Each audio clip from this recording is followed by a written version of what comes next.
அதுவும் எந்த மாதிரியான படைப்பு? படைப்பிலக்கியத்தினுடைய வெற்றி விழா. ஒரு பொழுதுபோக்கு இலக்கியமோ அல்லது சமையல் கலை நூலோ அல்லது ஆன்மீகம் சார்ந்த நூல்களோ பல லட்சம் விற்பதில் ஆச்சரியம் இல்லை. ஒரு நல்ல இலக்கியம் தந்தால் அதை எவ்வளவு தூரம் மக்கள் தூக்கிச் செல்வார்கள் என்பதற்கு வேள்பாரி மிகச்சிறந்த உதாரணம். இந்த புத்தகத்தை நாங்கள் 2019 ஜனவரி மாதம் வெளியிட்ட பொழுது ஆனந்த விகடன் 5-6 நகரங்களில் பெரிய விழா எடுக்க வேண்டும் என்று முடிவு செய்தோம். ஆனால் சென்னையை தவிர எங்கேயும் எந்த விழாவும் நிகழவில்லை. ஏன்னா அடுத்த மாதம் தேர்தல் வந்துருச்சு. அப்படியும் தேர்தலில் போட்டியிட்டு நாடாளுமன்ற உறுப்பினர் ஆயிட்டோம். இந்த வெளியீட்டு விழா மட்டும்தான். அதற்கு பிறகு திருச்சியில் களம் அமைப்பை சார்ந்த நண்பர்கள் ஒரு கூட்டம் நடத்தினார்கள். எந்த கூட்டமும் நடக்கவில்லை. ஆனால் 5 ஆண்டுகளில் இந்திய வாசக வரலாற்றின் சாதனையை நிகழ்த்தி இருக்கிறார்கள் வேள்பாரியினுடைய வாசகர்கள். அதே போல எந்த இலக்கியம் பரபரப்பான துப்பறியும் நாவலா? எந்த இலக்கியம் அறம் பேசும் இலக்கியம், அறத்தை கொண்டாடுகிற இலக்கியம்? ஒரு அறம் பேசும் இலக்கியத்தை இவ்வளவு எங்கேயும் விழுமியங்களை இப்பொழுது மதிப்பவர்கள் யாரும் இல்லை. அறத்தை போற்றுபவர்கள் யாரும் இல்லை. லட்சியவாதமெல்லாம் தகர்ந்து விட்டது என்று பேசிக்கொண்டிருக்கிற சூழலில் அறம்தான் தமிழ் சமூகத்தின் ஆற்றலும் உயிரும் என்ற உலகத்திற்கு உலக்கச் சொல்லுகிற ஒரு நாவலை கொண்டாடுகிற ஒரு விழா.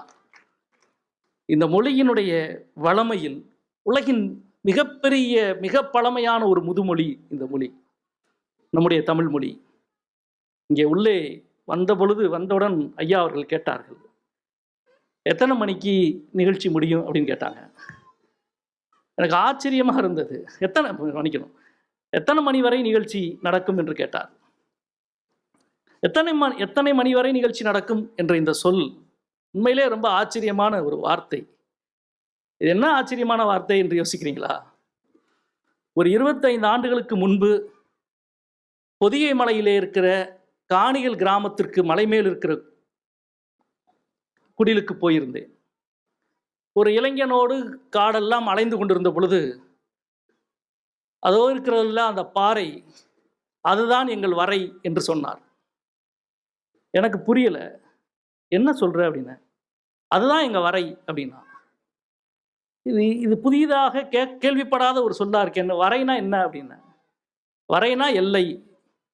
அந்த பாறை இருக்கு இல்லையா, அதுதான் எங்கள் எல்லை, அதான் எங்க வரை. அது வரைக்கும் தான் எங்களால் நடந்து போக முடியும். அந்த பாறைக்கு மேலே எங்களால் போக முடியாது.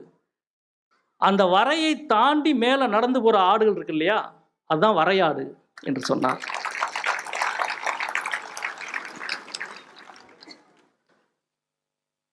சிலப்பதிகாரத்தில் இளங்கோவிடம் தமிழ்நாட்டின் எல்லை எது, தமிழகத்தின் எல்லை எது என்று கேட்ட பொழுது, நெடியோன் குன்றமும் தொடியோல் வவ்வமும் தமிழ் வரந்து பரப்பு என்று சொன்னான். நெடியோன் குன்றம் என்றால் வேங்கடம், கொடியோல் வவ்வம் என்றால் குமரி. இதுதான் தமிழ் வரப்பு என்று சொன்னான்.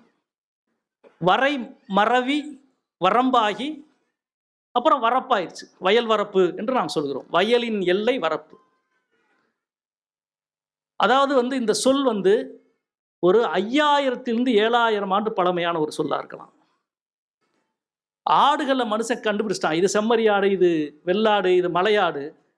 இது மலையிலே உச்சியில போற ஒரு ஆடா இருக்கு, இதுக்கு என்ன பேர் வைக்கலாம் அப்படின்னா, நம்முடைய எல்லையை தாண்டின ஆடா இருக்கு, நம்முடைய வரையை தாண்டின ஆடு, எனவே வரையாடுன்னு பேர் வைக்கலாம். அதாவது ஆட்டுக்கு பேர் வைக்கிறதுக்கு முன்பு இருந்த ஒரு சொல் வரை. அந்த சொல்ல தூக்கிட்டு உள்ள இங்க வந்தோடனே எத்தனை மணி வரைக்கும் நடத்த போறீங்கன்னு கேட்கிறாரு. இந்த வரை என்ற சொல்லினுடைய நீளம் இருக்குல்ல, நாம் பயன்படுத்துகிற ஒவ்வொரு சொல்லும் 10,000 ஆண்டு பழமையான சொல். உலகின் எந்த மொழிக்கு இந்த இவ்வளவு பெரிய வளமும் வரலாறும் தொன்மையும் தொடர்ச்சியும் இருக்கும்? சிலப்பதிகாரத்திலே வரை மருவி வரம்பாயிருச்சு. சிலப்பதிகாரத்துக்கு முன்பு இருந்த வரையை இப்பொழுது வரை எவ்வளவு கூட்டம், அதுவரை இருக்கிறது கூட்டம். 9 மணி வரை நடத்த போகிறோம் என்று நீங்க தினசரி நாம் பயன்படுத்துவதில் 50 முறையாவது வரை என்ற சொல்லை பயன்படுத்தணும். இவ்வளவு பெரிய ஒரு முதுமொழியில் இந்த முதுமொழியின் முதல் மகாகவியை பற்றி பேசுகிற ஒரு நாவலில் இந்த தமிழ் சமூகம் இவ்வளவு பெரிய வாசக பரப்பை உருவாக்கி இந்த மொழியினுடைய பழமை நாம் வாழ்கிற இந்த காலத்தில் நாம் பார்க்கிற சூரியன் மிக பழமையானது, நாம் பார்க்கிற நிலவு மிக பழமையானது, நாம் நடக்கிற நிலம் மிக பழமையானது, நாம் பேசும் தமிழ் மிக மிக பழமையானது. இவ்வளவு பழமையான ஒரு மொழி தன் அனுபவத்தால் செறிவான பண்பாட்டை உருவாக்கி இருக்கிறது. இயற்கையை நேசிக்கிற, இயற்கையை புரிந்து கொள்ளுகிற, இயற்கை சார்ந்த வாழ்வை உருவாக்குகிற ஒரு பண்பாடு. காட்டை அழித்து நாடாக்குவது மன்னர்களின் வேலை, காட்டை அறிந்து வயலாக்குவது குடிகளின் வேலை. காட்டை அறிந்து வயலாக்கியது. நீங்க வேற ஒண்ணு வேணாம்,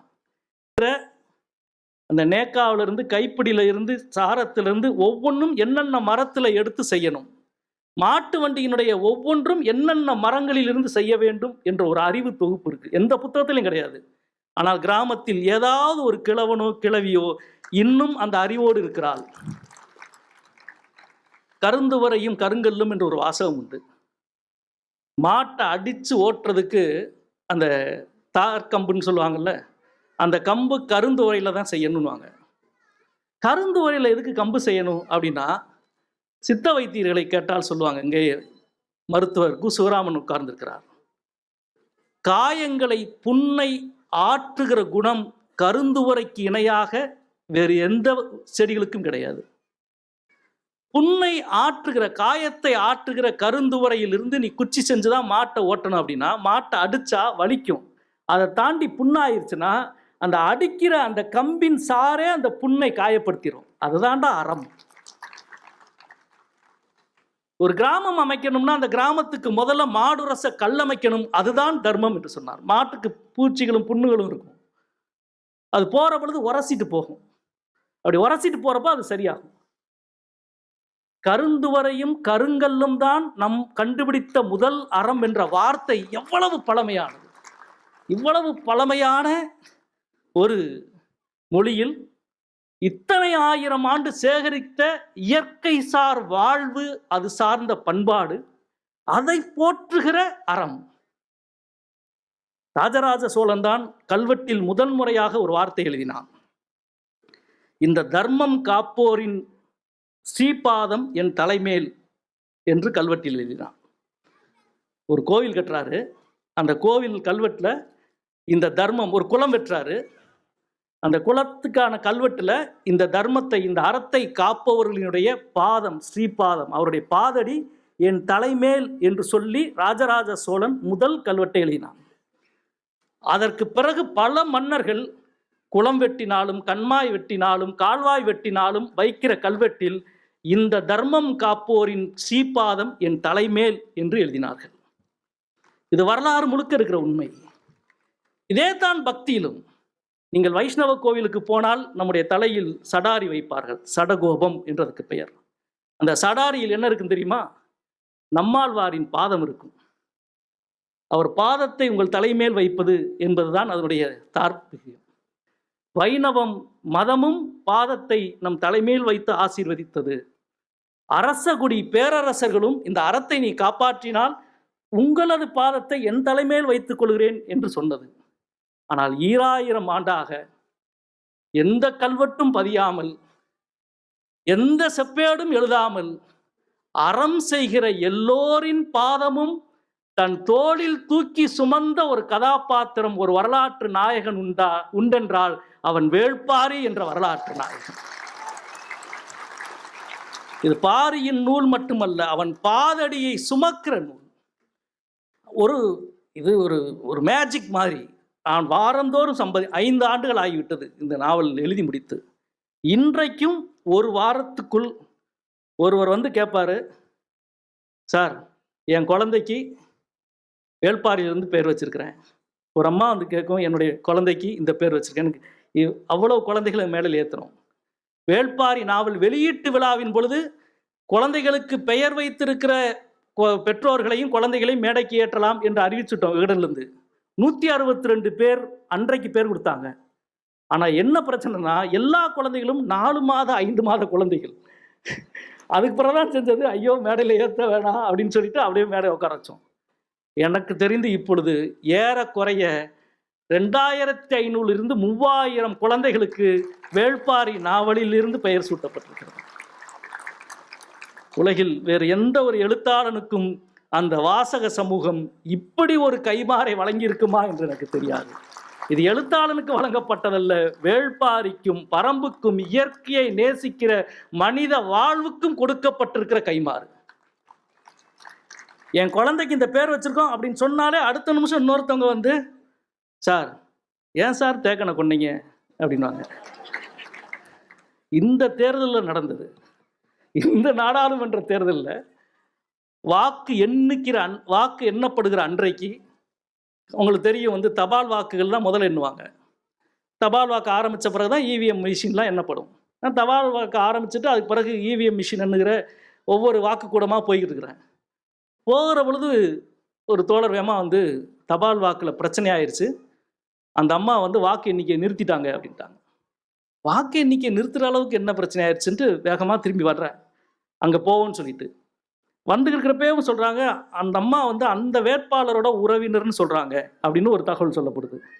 என்னடா இது அப்படின்னு யோசிக்கிட்டே போனால் அங்கே உண்மையிலே தபால் வாக்கு சிரமமானது. உங்களுக்கு தெரியும், ஒவ்வொரு வாக்கு வந்து கொஞ்சம் கோட்டுக்கு இங்கிட்டானா 2 பக்கமும் ஒரே கரைச்சலாக இருக்குது. எனவே வாக்கு எண்ணிக்கை அந்த அம்மா நிறுத்தியிருக்கிறாங்க. உள்ளே போனோடனே இவங்க எங்கள் தோழர்கள் நண்பர்கள் எல்லாருக்கும் சந்தேகம், அவங்க வந்து அவனுடைய வேற ஒரு வேட்பாளருடைய உறவினர்னு சொல்கிறாங்க, ஏதோ ஒன்று பண்ண போகிறாங்கன்ட்டு. நான் உள்ளே போய் உட்காந்துனேவும் வேற ஒன்றும் பேசிக்கல. மற்றவங்களாம் இருந்தாங்க. சார் 1/2 மணி நேரம் நிறுத்தி வச்சுருக்கோம், 1/2 மணி நேரத்துக்கு பிறகு என்றோம் அப்படின்னா சரின்ட்டு உட்காந்துருந்தேன்.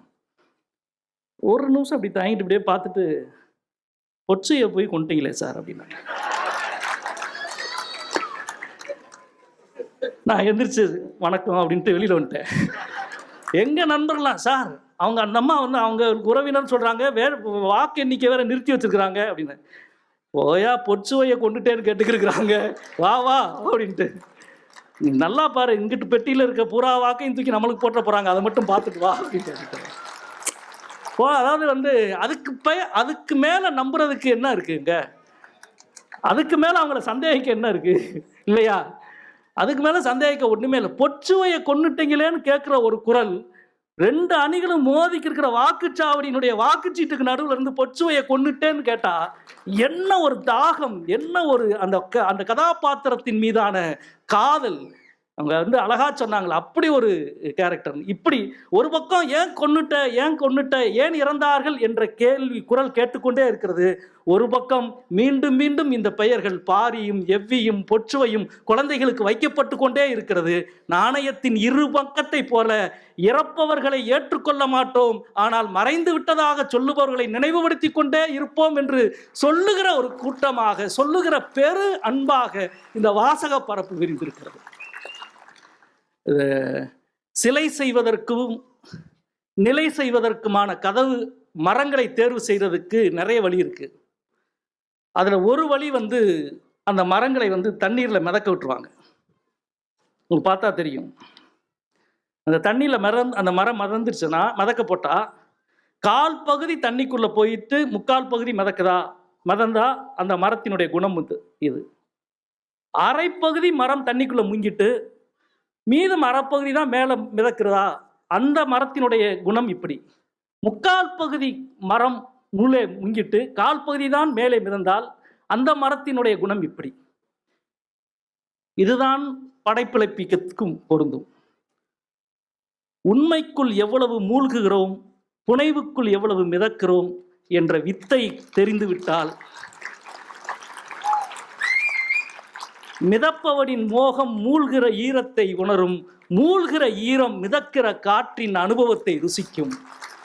வேள்பாரி மிதந்து கொண்டே இருக்கிற பொழுது மூழ்கிக்கொண்டே இருக்கிற அனுபவத்தையும், மூழ்கிக்கொண்டே இருக்கிற பொழுது மிதந்து கொண்டே இருக்கிற அனுபவத்தையும் கொடுத்து கொண்டே இருக்கும். பாரியை ஒரு முறை மட்டுமே வாசித்த வாசகன் ஒருபோதும் இருக்க மாட்டான். அது உணர்கிற அனுபவிக்கிற ஒரு பெரும் கடல். பாரியின் குடிகளுக்கும் பரம்புக்கும் பாரியின் தமிழ் போல் பறந்து கிடக்கிற இந்த வாழ்வில் வேள்பாரி தன்னுடைய பயணத்தை நெடுதூரம் வரை கொண்டு செல்லும். அனைவரும் பரம்பின் குடியாவோம். நன்றி, வணக்கம்.